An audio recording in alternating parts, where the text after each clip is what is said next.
बाहर धुआंधार बारिश गिर रही है और इस बारिश के मौसम में ये गर्मा गर्म चिकन के साथ ये क्रिस्पी से गर्मा गर्म कोकणी वड़े खाने का मज़ा ही कुछ और है। हेलो दोस्तों, नमस्ते।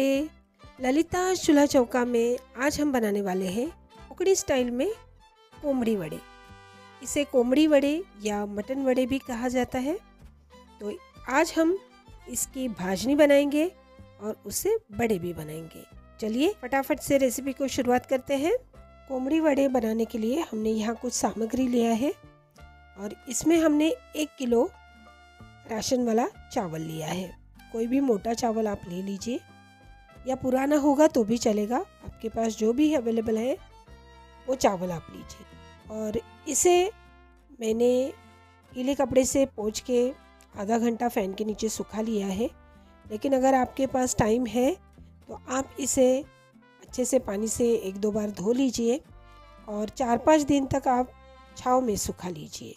ये हमें पहले पूर्व तैयारी चावल की करनी है। तो अभी इसे हम साइड को रखेंगे और 1 किलो चावल के लिए हमने यहाँ 1 कटोरी मूंग की दाल लिया है।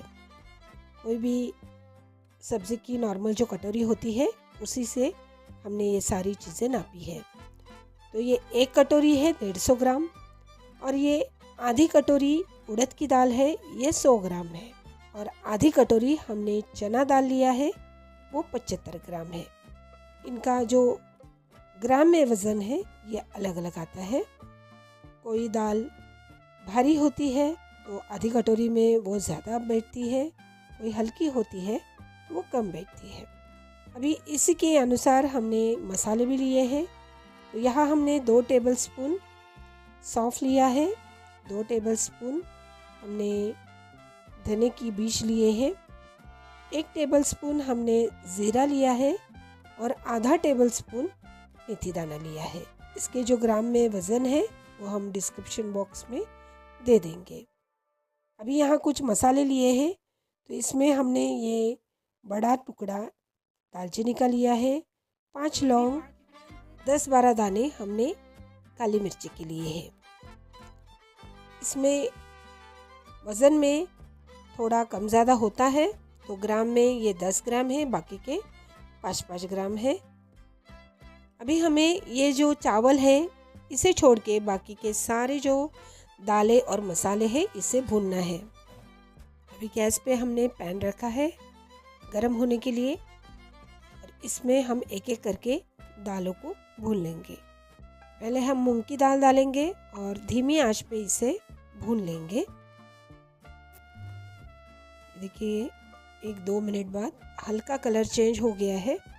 हमें इसमें जो मॉइस्चर है वो निकालना है। हल्की आंच पे ही हमें इसे भूनना है। ये मूंग की दाल भून गई है, हम इसे प्लेट में ठंडा करने के लिए निकालेंगे। और इसी तरह से हम उड़द की दाल और चने की दाल भी धीमी आंच पे भून लेंगे। अभी इसमें मसाले भूनेंगे। तो पहले हमने सौंफ लिया है, इसे भी भून लेंगे। सौंफ भुनने की खुशबू आ रही है। हल्की सी क्रिस्प होने के बाद इसे भी प्लेट में निकाल लेंगे। और अभी ज़ीरा और धनिया की बीज भून लेंगे। और अभी ये जो खड़े मसाले हैं दालचीनी, लौंग, काली मिर्ची, इसे भी हम भून लेंगे। और अभी मसाले भूनने के बाद में गैस बंद किया है और पैन गरम है। तो ये गरम पैन में ही हम ये मेथी दाना सेक लेंगे। इसे ज़्यादा भूनना नहीं है, हल्का हल्का गरम करना है। और इसे भी हम प्लेट में निकाल लेते हैं।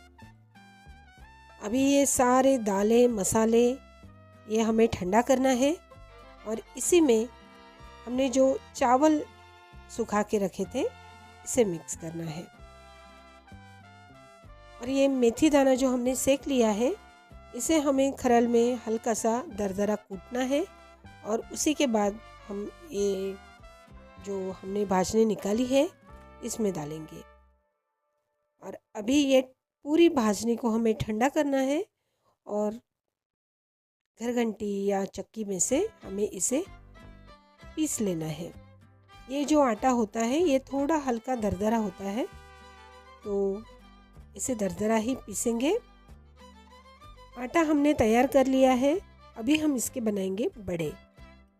अभी ये जो बड़े बनाने वाले हैं, तो इसके लिए हमने यहाँ एक प्याज लिया है और इसको हम बारीक चॉप कर लेंगे मोटा मोटा, क्योंकि हमें इसका प्यूरी बनाना है मिक्सी जार में।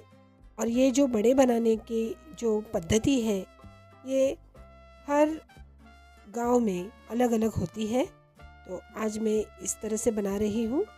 आपके यहाँ कोई और अलग पद्धति होगी तो आप ज़रूर कमेंट बॉक्स में लिख दीजिए। ये देखिए, प्याज में थोड़ा सा पानी डाल के हमने इसका प्यूरी बना लिया है। इसे अभी एक कटोरे में निकाल लेंगे।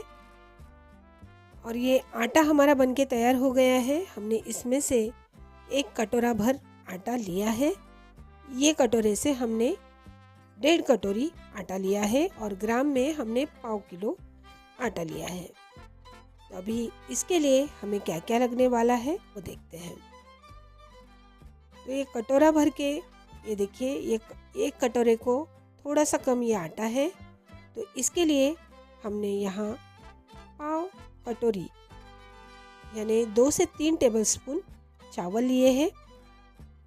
इसे कोई भी बर्तन में हमें लेके 2-3 पानी से धो लेना है। चावल धुल गए हैं। अभी इसमें हमने जो प्याज की प्यूरी बना के रखी थी उसे डालेंगे। और जितना कटोरी हमने आटा लिया है उसका आधा हमें पानी डालना है। तो हमने यहाँ इस कटोरे से 1.5 कटोरी हमने आटा लिया था, तो हम इसका आधा यानी 1 कटोरी पानी लेंगे। इस पानी को हम ये मिक्सी जार में, जहाँ हमने प्याज पीस लिया था, इसमें डाल के खंगाल लेंगे। और ये पानी हम ये चावल में डालेंगे। अभी हमें इसकी पेस्ट बनानी है, यानी जो मांड रहता है उस तरह का इसे बनाना है। और इसमें हमने एक छोटे नींबू के साइज़ का गुड़ लिया है। आप चाहे तो थोड़ा और गुड़ इसमें डाल सकते हैं। देखिए, मैंने पहले 1 कटोरी पानी लिया था और अभी 1/4 कटोरी और डाला है, यानी पूरा 1 कटोरी पानी रखा है। अभी इसे हम गैस पे रखते हैं कुक होने के लिए, क्योंकि जब चावल इसमें बॉईल होंगे तो पानी थोड़ा कम होगा। 8-10 मिनट में ये कुक हो जाएगा। आप चाहे तो इसमें थोड़ा गुड़ की मात्रा बढ़ा सकते हैं। ये लगभग 10 से 12 ग्राम गुड़ है। पेस्ट हमारी बन रही है, तब तक हम ये थाली में ये जो बड़े का आटा है इसे छन के लिया था हमने, तो इसमें हम थोड़ा नमक डाल के इसे मिक्स करके रखेंगे। लगभग 7-8 मिनट हो गए हैं और प्याज अच्छे से गल गए हैं और चावल भी नरम हो गए हैं। हाथ से अच्छी तरह से टूट रहा है। तो अभी हम गैस को बंद करेंगे और इसको हल्का ठंडा कर लेंगे। इसकी भाप को हम चम्मच से हिला के हल्का निकाल लेंगे। हल्का ठंडा होने के बाद में ही हम इसको आटे में डालेंगे।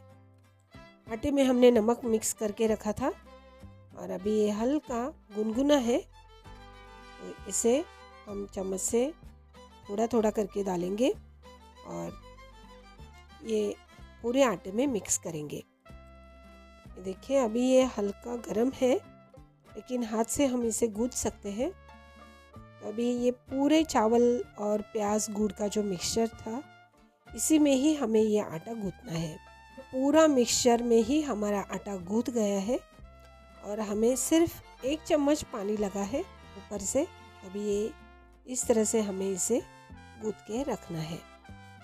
इसी तरह से ये कड़क सा डो लग गया है, बहुत पतला भी नहीं और बहुत गाढ़ा भी नहीं, इस तरह से। अभी इस आटे को हमें कोई भी पतीले में रखना है जिसे हम ढक के रख सकते हैं। अभी इसमें एक कटोरी रखेंगे और कोयले को हमने गरम करने के लिए रखा है। हम इसको धुनी देंगे। अभी इस कटोरे में हमने ये गरम गरम कोयला रखा है और इस पर 1 चम्मच तेल डाल के इसे ढक देंगे। और अभी ये आटा रेस्ट हो रहा है, तब तक हम चिकन की तैयारी करके चिकन बना लेते हैं। और आप सारे काम आप पहले कर लीजिए, सबसे लास्ट में आप बड़े फ्राई करने के लिए लीजिएगा। तो ये देखिए चिकन हमारा बन गया है। इस पर हमने हरा धनिया कट करके डाल दिया है। अभी ये चिकन को हम साइड को रखेंगे और अभी बड़े फ्राई करने के लिए कढ़ाई रखेंगे। ये बड़े का आटा लगाने के लिए आप 4-5 घंटे देंगे तो और भी रिज़ल्ट अच्छा मिलेगा। जैसे आप सवेरे इसका आटा लगा लीजिए और दोपहर को खाने के वक्त आप इसे तलने के लिए लीजिएगा तो ये और भी टेस्टी लगते हैं। तो चलिए अभी कढ़ाई को रखते हैं गैस पे और इसमें डालेंगे तेल। और ये देखिए हमने 2 घंटे के लिए इसे रेस्ट करने के लिए रखा था। तो अभी देखिए ये कोयला हम निकाल लेते हैं और ये बड़े के आटे को अभी अच्छी तरीके से मसल लेंगे। इसको रगड़ रगड़ के अच्छी तरह से गूँथना है और जैसे आपको पोर्शन चाहिए, जैसे साइज़ चाहिए उस तरह से आप इसके गोले बना लीजिए। देखिए स्मूथली हमारे गोले बन गए हैं। अभी हम इस बड़े को थापेंगे। तो यहाँ मैंने प्लास्टिक की शीट लिया है और इस पे हम इसको थापते जाएंगे। सब तरफ से इवनली हमें इसे प्रेस करना है और बीच में हम इस तरह से होल बनाएंगे। और इसकी मोटाई देखिए इतनी रखनी है, बहुत पतले भी नहीं रखने हैं और बहुत मोटे भी नहीं रखने हैं, मीडियम साइज़ में रखेंगे। इसी तरह से सारे बड़े हम थाप लेते हैं। और अगर आपको इवन साइज़ चाहिए तो कोई भी कटोरी से आप इसे शेप दे दीजिए तो सारे बड़े एक साइज़ में आ जाएंगे। इस तरह से हम ये बड़े थाप लेंगे। इसे आप बिना होल के भी बना सकते हैं। तेल गरम हो गया कि नहीं इसके लिए हम एक छोटी सी गोली तेल में डालेंगे। ये देखिए ये गोली धीरे से ऊपर आ रही है। तो अभी तेल को हमने अच्छी तरीके से गरम कर लिया है मीडियम फ्लेम पे और इसमें एक एक बड़े हम छोड़ते जाएंगे। मीडियम फ्लेम पे ही हमें इसे फ्राई करना है। एक साइड सीखने के बाद में हमें इसे उलट पलट करना है और दोनों साइड से हमें इसे अच्छे से सुनहरा होने तक फ्राई कर लेना है। देखिए इस तरह से ये हमारे बड़े फ्राई हो गए हैं। अभी इसे निकाल लेंगे प्लेट में और इसी तरह से सारे बड़े हम फ्राई कर लेंगे। इसे आप चिकन या मटन के साथ एंजॉय कर सकते हैं। और जो लोग नॉनवेज नहीं खाते हैं वो कोई भी ग्रेवी की सब्ज़ी जैसे आलू मटर या चने की सब्ज़ी के साथ इसे खा सकते हैं। इस बड़े का जो डो हमने लगाया है ये चावल, प्याज और गुड़ इसमें बनाया था। तो गुड़ की वजह से और प्याज की वजह से ये थोड़े हल्के मीठे लगते हैं और खाने को बहुत ही स्वादिष्ट लगते हैं। तो आप ज़रूर इसे बनाइए। तो चलिए इसे बनाइए, खाइए और आपको ये रेसिपी कैसी लगी कमेंट करके ज़रूर बताइए। मिलती हूँ अगले वीडियो में, तब तक के लिए बाय।